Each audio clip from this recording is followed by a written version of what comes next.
Hello বন্ধুরা, welcome to my channel cooking knowledge. আজ আপনাদের জন্য নিয়ে এসেছি আম পান্না আমের শরবতের রেসিপি। এই শরবতটি কি করে বানাবো চলুন আপনাদের রেসিপিটা শেয়ার করি। এখানে আমরা 3খানা কাঁচা আম নিয়ে নিয়েছি। আম আপনাদের বাড়িতে সচরাচরই থাকে, আর যদি না থাকে তাহলে বাজার থেকে কিনে আনবেন। আর এটা কিন্তু বানাতে খুব বেশি সরঞ্জামের দরকার পড়ে না। প্রথমে আমরা গ্যাসের চুলায় আমগুলোকে দিয়ে দেব, আর আমগুলোকে পোড়াবো খুবই ধিমি আছে, মিডিয়াম আছে বলতে গেলে। আর এই আছে হালকা হালকা করে পোড়াতে থাকবো আর ঘোরাতে থাকবো। এখানে আমরা আমগুলোকে আস্তে আস্তে পোড়াচ্ছি এই কারণেই, কারণ খুব তাড়াতাড়ি পোড়ালে বাইরের অংশটা খুব তাড়াতাড়ি হয়ে যাবে আর পুড়ে যাবে, কিন্তু ভিতর থেকে সিদ্ধ হবে না।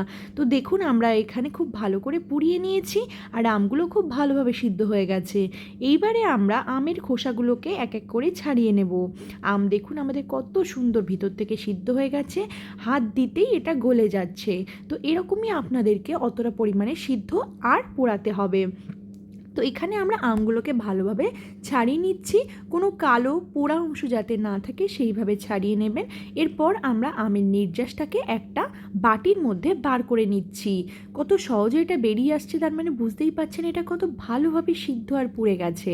এই আম পান্না আমের শরবত কিন্তু গ্রীষ্মের সময় খুবই তৃষ্ণা মিটায়, আর প্রিয়জনদেরকে এই শরবত খাওয়ালে সবাই খুবই ভালো বলবেন।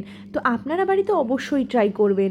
তো দেখি নিই পরের স্টেপ। এখানে আমরা একটা মিক্সিতে কিছু পরিমাণ পুদিনা পাতা, একটা লঙ্কা চাইলে দিতেও পারেন নাও দিতে পারেন, আর তার সাথে আমের যে নির্যাসটা বার করলাম সেটা দিয়ে মিক্সিতে আমরা ভালো করে ব্লেন্ড করে নেব। ব্লেন্ডের পর আমাদের এটা এরকম থকথকে অবস্থায় হয়ে আসবে। এমন অবস্থায় আমরা এখানে পরিমাণ মতো চিনি দিয়ে দেব। এই আম পান্না আমের শরবত কিন্তু একটু টক ঝাল মিষ্টির মতো, মিষ্টিটা বেশি থাকবে আর অল্প ঝাল আর অল্প লবণ। তো সেই বুঝে আপনারা চিনিটা দিয়ে দেবেন। আর চিনি দেওয়ার পরে আমরা আরেকবার ব্লেন্ড করে নিয়েছি, আর দেখুন শেষে এইরকম দেখতে হয়েছে। এবারে আমরা পরিমাণ মতো বিট লবণ দিয়ে দেব। বিট লবণ মানে যেটা লাল লবণ বলতে পারেন, সেই লবণ দিয়ে দিচ্ছি। সাথে দিয়ে দিচ্ছি 2 টুকরো লেবুর রস। এই লেবুর রসটা দেওয়া অবশ্যই জরুরি, কারণ অনেক সময় দেখা যায় আম খুব বেশি পরিমাণে টক হয় না, সেই ক্ষেত্রে আমের রসের মধ্যে একটু লেবু দিলে খুব সুন্দর একটা ফ্লেভার আসে। তো এখানে দেখুন আমাদের অল্প জল দেওয়ার পর এটা কিন্তু এরকম একটু অবস্থায় এসছে। আমাদের শরবত কিন্তু হয়ে এসছে। আপনারা টেস্ট করে দেখবেন, যদি লবণ চিনি বা একটু লেবু কম থাকে সেটা একে একে দিয়ে দেবেন। যে শরবতটাকে বানালাম আমরা, এই শরবতটা কিন্তু অনেক দিন ধরেই সংরক্ষণ করা যায় ফ্রিজে। তো আপনারা চাইলে এটাকে বানিয়ে একটা বোতলের মধ্যে ফ্রিজে রেখে দিতে পারবেন অনেক দিনের জন্য। গ্রীষ্মের সময় এই আম পান্না আমের শরবত কিন্তু মানুষের শরীরে ম্যাজিকের মতো কাজ করে। আম যেমন উপকারী, পুদিনা পাতাও ঠিক ততটাই উপকারী। তো আপনারা যদি শরবত বানাতে চান, অবশ্যই এই আম পান্না আমের শরবতটিকে একবার হলেও বাড়িতে ট্রাই করবেন। আর রেসিপিটা দেখে নিলেন তো কত সহজ আর কত কম সময়ে এটা বাড়িতে তৈরি হয়ে যায়। আর একবার বানিয়ে নিলেন আপনাদের 2-3 দিনের জন্য একেবারে নিশ্চিন্ত। আর এখানে আমরা যেগুলো করব, প্রথমে গ্লাস নিয়ে নিয়েছি, গ্লাসের মধ্যে কিছুটা পরিমাণ বরফ ঠান্ডা করার জন্য, আপনারা চাইলে এটা স্কিপ করতে পারেন।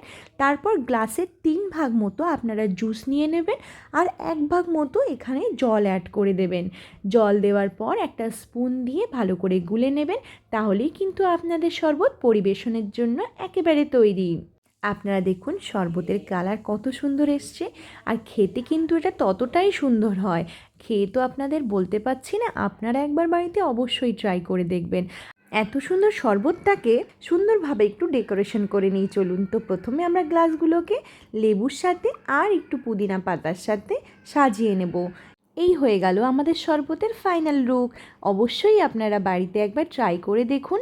আমার শরবতটি কেমন লাগলো একটি লাইক আর কমেন্টের মাধ্যমে জানাতে ভুলবেন না। আমার চ্যানেলটি ভালো লেগে থাকলে আমার চ্যানেলটিকে সাবস্ক্রাইব করার অনুরোধ রইল। দেখা হচ্ছে পরবর্তী ভিডিওতে। Thanks for watching.